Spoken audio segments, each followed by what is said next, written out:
గ్రంథం రెబెల్. నేనంటే నేనే. ఓషో.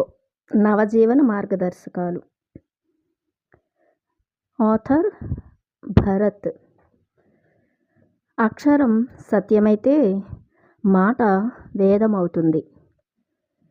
మనిషికి జ్ఞానోదయమైతేనే అక్షరం సత్యమవుతుంది. ఇలా ప్రతి అక్షరంలో సత్యాన్ని నింపి ప్రతి మాటను వేదం చేసిన మహనీయుడు ఓషో. ఆ వేదంలోని ఒక జ్ఞాన తుషారమే ఈ పుస్తకం. భరత్.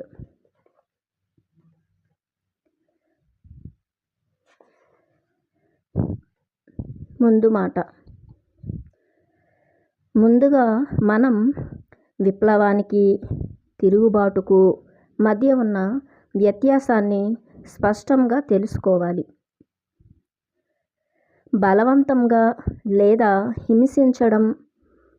హింసించడం ద్వారా సమాజాన్ని మార్చేందుకు చేసే వ్యవస్థీకృత ప్రయత్నమే విప్లవం. కానీ సమస్య ఏమిటంటే హింస ద్వారా మీరు సమాజాన్ని ఎప్పటికీ మార్చలేరు. ఎందుకంటే హింస సమాజం మనుగడకు ఆధారం. అందుకే విప్లవాలన్నీ ఎప్పుడూ ఓడిపోయాయి. కాబట్టి ఏ విప్లవం ఎప్పటికీ విజయాన్ని సాధించే అవకాశం లేదు. దేనికోసమో చేసే తిరుగుబాటు ప్రత్యేకమైనది. అది దేనికి వ్యతిరేకం కాదు. ఎందుకంటే అది ప్రేమ నుంచి పుడుతుంది. అందుకే అది శాంతియుతంగా, అహింసాయుతంగా ఉంటుంది. ముఖ్యంగా అది సమాజాన్ని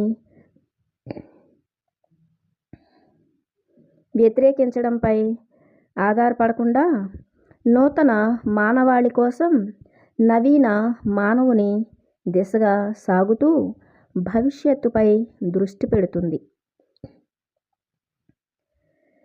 దేనికోసమో కాకుండా దేనినో వ్యతిరేకిస్తూ గతంతో పోరాడే విప్లవం ఎప్పుడూ హింసాత్మకంగానే ఉంటుంది. పైగా అది అంత గందరగోళం ఎందుకు చేస్తోందో దానికే తెలియదు. ఎందుకంటే అది కోపం నుంచి పుడుతుంది. కానీ కోపం ఎప్పటికీ ఉత్తమ సమాజాన్ని సృష్టించలేదు. ముఖ్యంగా విప్లవం ఎప్పుడూ మనిషిని మృగంగా మార్చే గుణాలన్నింటిపైనే ఆధారపడి ఉంటుంది. ప్రేమ, కరుణ, అవగాహన, నిశ్శబ్దాల నుంచే తిరుగుబాటు పుడుతుందని నేను చెప్పాను కదా. అవన్నీ మనిషికి దివ్యత్వాన్ని కలిగించే గుణాలే. అందుకే దానికి ఎలాంటి సంఘర్షణలు, పోరాటాలతో పని ఉండదు. ఇతరుల కన్నా భిన్నంగా ఎవరు ఎలా ఉన్నా సమాజం ఏమాత్రం పట్టించుకోదు.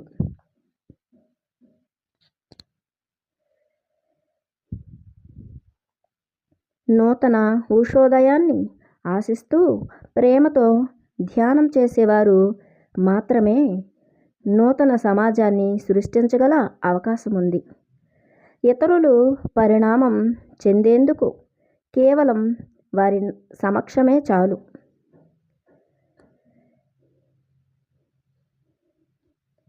వారి ప్రేమకు వాటమి లేదు. నిజానికి ప్రేమ ఎప్పుడూ ఓడిపోదు. అందుకే వారి అవగాహన, తెలివితేటలు, కరుణ ఎప్పుడూ విజయాన్నే సాధిస్తాయి.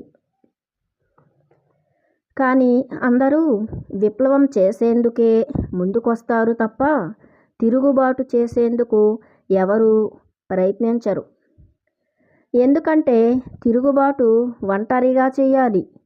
కానీ విప్లవానికి అనేక మంది కలవాలి. ఎందుకంటే ఒక పెద్ద సమాజాన్ని వ్యతిరేకించాలంటే ఒక పెద్ద వ్యవస్థ మీకు అవసరమవుతుంది. అందుకే తిరుగుబాటు కన్నా విప్లవమే అందరికీ సులభం అనిపిస్తుంది. కానీ అలా వ్యతిరేకిస్తున్న దాని ప్రతిబింబంగా అలా వ్యవస్థీకృత విప్లవంలో భాగమైన వెంటనే మీరు కూడా అలాగే తయారై మీరు వ్యతిరేకిస్తున్న దాని ప్రతిబింబంగా మారుతారు. అద్దంలో మీ కుడి ఎడమలు తారుమారవుతాయి. అయినా అది మీ ప్రతిబింబమే. కాబట్టి కేవలం వ్యతిరేకించినంత మాత్రాన మీరు నిజంగా మారినట్లు కాదు. విధానాలు అవే. పాత సమాజం కేవలం నమ్మకాలపై ప్రజలను బానిసలుగా చేసి హింసించడంపై ఆధారపడింది. అలాగే విప్లవకారులు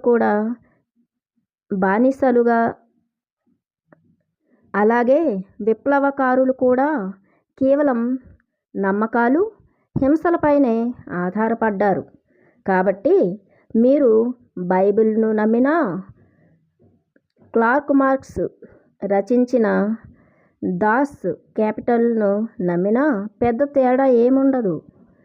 తిరుగుబాటు ఒక ఆధ్యాత్మిక వ్యవహారం. అది సమాజానికి వ్యతిరేకం కాదు. ఇంతకాలం నవీన మానవునికి జన్మ ఇవ్వలేని ఈ నిర్జీవ సమాజం వల్లే ప్రపంచం దాదాపు ఆత్మహత్య అంచుకు చేరుకుందని నిరూపించే బౌద్ధిక ప్రక్రియే తిరుగుబాటు. దానికి కరుణ కావాలి, కానీ కోపం కాదు. Osho, from bondage to freedom అనే గ్రంథం నుంచి, ఓషో రచించిన గ్రంథం నుంచి.